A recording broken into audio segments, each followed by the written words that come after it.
If you are a small business and you are looking for where you can find funding, loan resources because of the coronavirus, well, one more door has been closed.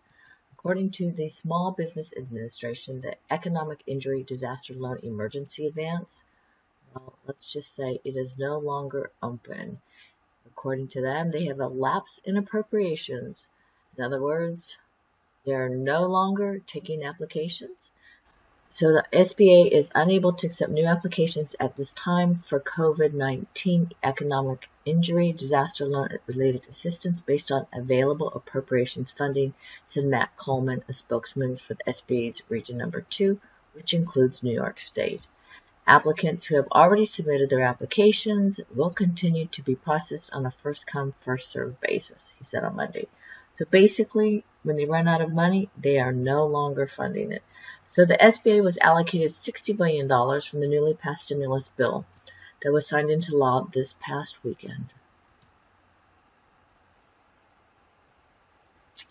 According to the Wall Street Journal, emergency grants to small businesses averaged $4,360. And this was, well, let's just say from the Wall Street Journal. In total, the federal government has issued,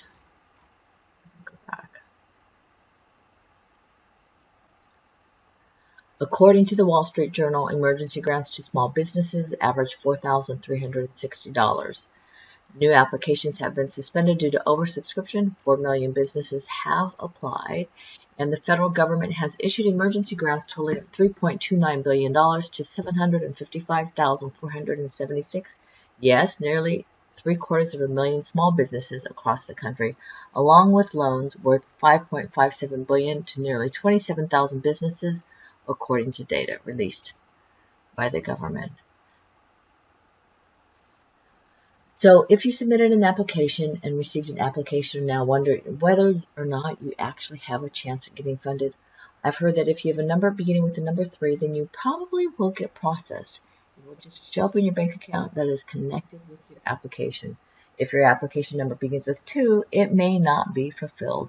EIDL is available on a first-come, first-served basis, but you might still be able to get an EIDL loan, but it's an advance at a low interest rate at about 3.75% and an interest rate up to $2 million. The loan is a great value, but the free money portion of the EIDL loan is maxed out for now.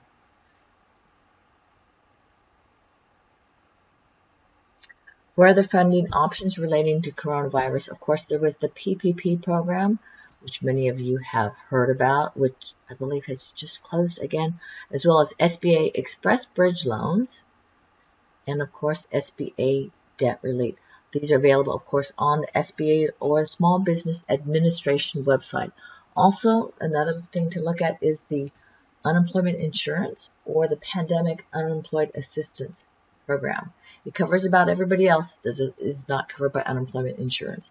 In fact, if you're from Florida, Florida offers no guidance for 40% denied unemployment benefits, many of whom qualify under the CARES Act.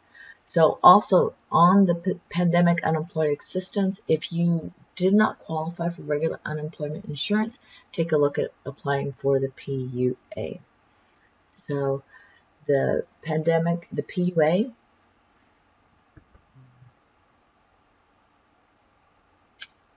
so the PUA applies if you're a gig worker, an Uber or Lyft driver, unemployed, have fewer hours, or your business has been reduced. You may also be eligible.